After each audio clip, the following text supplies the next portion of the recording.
पत्र तैयार हुआ, उस पर हस्ताक्षर करके वो सीलबंद भी हुआ।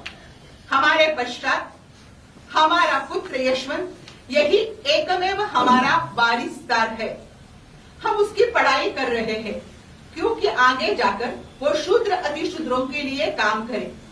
वो शूद्र अतिशूद्रों के लिए काम करेगा तो ही इस घर का वारिस बन सकता है, नहीं तो नहीं। हमारे पश्चात हमारे अंत्य विधि सत्य समाजोक्त करने के लिए अधिकारी भी यशवंता एकमात्र है। मन ही मन में लग रहा था, मृत्यु का सामना करने की ताकत शेठ जी आप ही ने मुझ में दी। और शेठ जी बिस्तर से नहीं उठ रहे हैं ऐसा वक्त आ गया। कोई न कोई मिलने के लिए आ रहा था। ताराबाई शिंदे आ गई, कोई तो रमाबाई आ गई, कहने लगी ज्योतिबा जन्म लेंगे, सावित्री जन्म लेंगी, दोनों के काम का साथ आदर्श है। लोग हितवादी आ गए, उनको आज तक गई हुई शामें जोर जोर से बोलने वाले फूले याद आते होंगे। गांव गांव से सत्यशोधक समाज के लोग इकट्ठा हुए थे, वाड़ में कुछ दूर कहीं बैठे थे। यशवंता राधा इधर उधर कर रहे थे, मैं उन्हीं के पास बैठी थी और वो कुछ बोलना चाहते थे। मैंने कहा बोलो बोलो, आप क्या बोलना चाहते थे? वो उठ गए, उन्होंने एक नजर फेर ली और बोलने लगे सावकाश, अब मेरा आखिरी वक्त आ गया है। मेरे आखिरी वक्त आप सब मेरे सामने हो और आप सत्यशोधक समाज का काम कर रहे हो, ये देखकर मुझे मृत्यु आ रहा है, इसलिए मैं शांति से मृत्यु के स्वाधीन हो रहा हूँ। शूद्र अतिशूद्रों को ऊपर लाना ये अब आप सबका काम है। आप काम करते रहना, ये निर्भीक आपको मदद करेगा। कोई भी कठिनाई आए डरना नहीं, काम करते रहना। मैं गया इसलिए शोक नहीं करना, अपना अपना काम करना यही अपना कर्तव्य है। सब लोग रो रहे थे, तात्या तात्या तात्या, लोग दे रहे थे। मैं भी आंसू रोक न सकी। गजानन हमारा भतीजा आया और रोने लगा। शेठ जी उसको बहुत चाहते थे। मैंने गजानन को शांत किया। अब शेठ जी को नींद नहीं लग रही थी, पर वो कुछ बोल भी नहीं रहे थे। यशवंता राधा को समझाना चाहिए, इसलिए मैं उठने लगी तो उन्होंने हाथ पकड़ा। यशवंता राधा को बोलो। यशवंता राधा आ गई। एक दूसरे को संभालो, काम संभालो। उन्होंने सबको कहा अखंड शुरू करो, और उन्होंने ही कहा रोना नहीं। निर्मिके निर्मले मानव पवित्र, कमी जास्त सूत्र बुद्धी मध्ये, पिढींच्या बुद्धी नाही सर्वांमध्ये, शोध करा आधी होते पली। अखंड चालू था और यात्रा खत्म हो गई। एक ही हलकल्लोल मच गए। बाहर डॉक्टर भोले को कोई बुलाने के लिए गया था, वो अंदर का रोना सुनकर अंदर आए, वही रोते रोते। यशवंता राधा गजानन एक दूसरे को पकड़कर उन्हीं की तरफ देख रही थी। जो देह अब चेतना रहित था। क्या होने वाला है कल, मेरी कुछ समझ में नहीं आ रहा था। और उनकी अर्थी उठाने का वक्त आ गया और बाबा भाऊजी महात्मा भाऊजी बीच में आ गए। ज्योतिबा हमारे भाई बनते तो उसको हम कंधा देंगे, हम टिटुआ पकड़ेंगे। ये नहीं चलेगा, ये न होने के लिए ताता ने कहा है।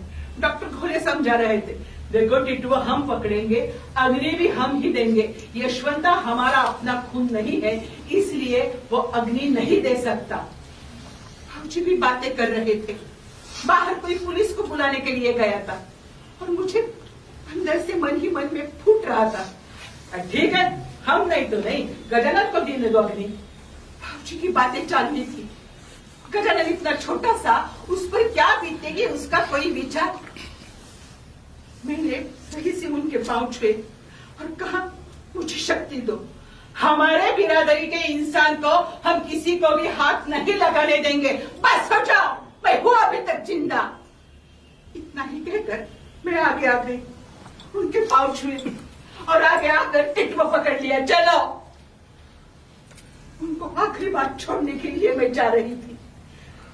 जय सत्य आदि सत्य, जय सत्य आदि सत्य।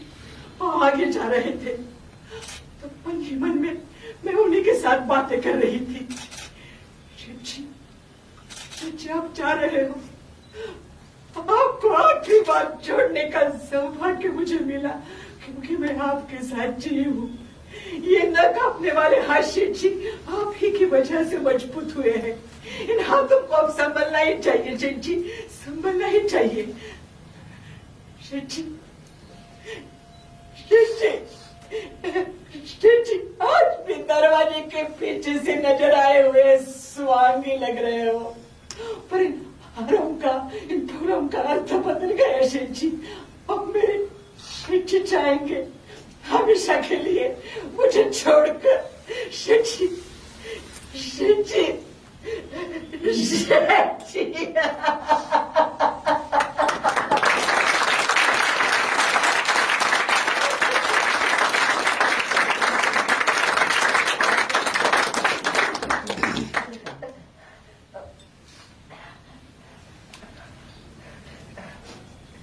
शेठ जी चले गए। मृत्यु का सामना करने की ताकत शेठ जी जैसे मुझ पे कहा। मुझे काम में साऊ ऐसी पुकार सुनाई देती थी। यशवंता की पढ़ाई चालू थी। 2 साल के बाद लोग हितवादी गए, तब भी बहुत सुना सुना सा लगा था। उन्होंने समाज के लिए बहुत सारा काम किया, ऐसे सासवड़ के अध्यक्ष भाषण में मैंने कहा भी था। अब यशवंता डॉक्टर हुआ था और मामा परमानंद जी के प्रयत्न से बड़ौदा के सायदराव गायकवाड़ के पास से पैसे आते थे, फिर भी खर्ची चलती नहीं थी। और ऐसे में पूना में 97 की प्लेग की साथ आ गई। पूना उजाड़ा उजाड़ा सा पड़ने लगा। मैंने यशवंता को उपचार करने के लिए बुलाया और रोगी को उपचार करने के लिए मैं ले जा रही थी। यशवंता मुझे कहने लगा, भाई तू मत जा बस्ती पर, मैं जाता हूँ। यशवंता तू तेरा काम कर, मुझे मेरा करने दे। अरे बस्ती पर जाना, देख तू जोते साहब का बेटा है, उनके बेटे ने काम करते वक्त ये करना चाहिए या नहीं, ये सोचना भी नहीं चाहिए। अब तू मुझे कहा रहा है, मैं जाता हूँ ना बस्ती पर तू मत जा। यशवंता, काम करते वक्त इंसान में लगी हुई भावना काम में लगा, ऐसे वक्त तू मेरे पहले गया तो भी सह पाऊंगी मैं। इतना ही बोलकर मैं बस्ती पर गई। एक 2 साल का बेटा तड़पता हुआ देखा, उसको उठाकर ले जा रही थी तो उसकी तड़पन देखकर उसको गोद में लिया। लगा मरते वक्त तो माँ के ऊब मिले।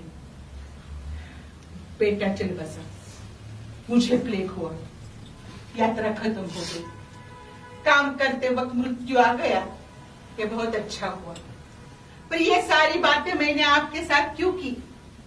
इस लड़की के माध्यम से आपके साथ बातें करने के लिए क्यों आई? देह से गए हुए लोगों का भूतकाल ये इतिहास होता है। उन्होंने किया हुआ काम इंसान को विश्वास दिलाता है, विचार इंसान को नई जिंदगी देता है। यही बार बार कहना, पर बार बार वही दोहराओ, आप नहीं सीखेंगे। सीखो।